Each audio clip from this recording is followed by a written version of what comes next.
You just see this video. Tesla CEO Elon Musk smoking marijuana right there in the open. It was all during a live interview. You heard me correctly. This was on Joe Rogan's podcast. And there it is. There was also whiskey, a samurai sword, and a flamethrower involved. Hard to decide which part of the interview was the strangest. Here it is. So is that a joint? Or is it a cigar? No. Okay.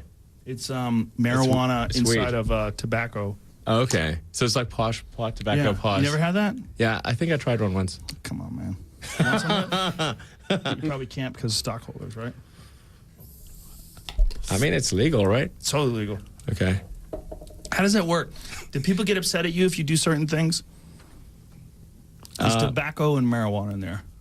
That's all it is. The combination of tobacco and marijuana is wonderful. First turned onto it by Charlie Murphy and then reignited by Dave Chappelle. There you go. Plus whiskey. Exactly. Perfect. Balances it out. I mean, alcohol is a drug. It's been grandfathered in. Well, it's not just a drug. It's a drug that gets a bad rap. Because if you just have a little, it's great. Fine. Yeah, we did show you what happened well into it. Yep, the flamethrower. By the way, we should mention this was in California where marijuana is legal. Back to that flamethrower, that is Musk having a little try at it. It was his first public appearance since ending his attempt to take Tesla private. Okay, real quick, guys. Just, you know, basically, this is just absurd. The crazy tweet storms that we've seen about this, and the fact that, wow, I'm trying to find this tweet that I had. But real quick, this story here, 9% stock drop because of this. I mean, this is ridiculous. Unbelievable shit. Why would anybody want to pull out of the Elon Musk stock because he hit a joint on screen? First of all, it's legal in California, so the beginning of the video, the lady's like, oh my God, I can't believe this.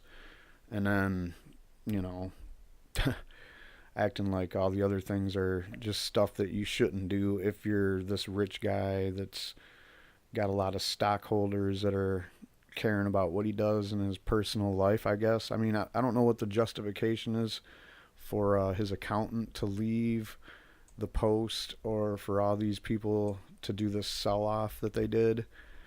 I mean, there's still this huge stigma going on that directs this, you know. It's a stigma, and the right takeaway from this, and I'm not going to talk about this for very long. I don't really care. You can go on Twitter and find out what everybody's saying, but just ignore the people that are basically demonizing alcohol to prop weed up and tobacco. I'm not a big fan of spliffs, and I really highly recommend anybody to quit smoking cigarettes, but I don't think that just smoking a spliff from time to time is going to give you any kind of really risk of, you know, tobacco related illnesses or diseases. But I'm not a doctor, so I can't guarantee to say that. I also would like to think that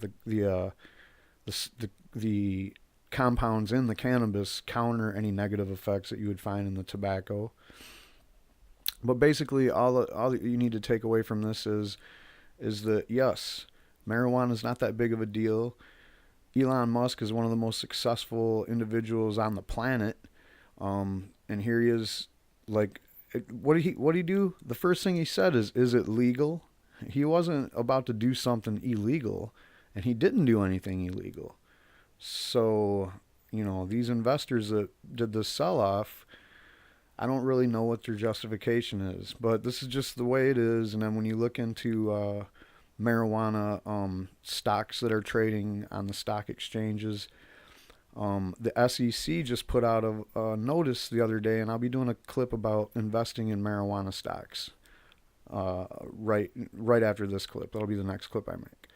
But basically, the SEC's giving you all these warnings about people scamming you if you're trying to invest on the marijuana stocks.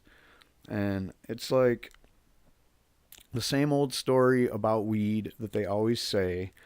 And in this situation and in that situation, in all the situations, the one thing that they have in common is that they adhere to the stigma that has been created back when it began with the Reefer Madness, decades ago. But the stigma is alive and well. And I mean, that's the only thing you can blame this on, is the stigma. Everything else was no big deal.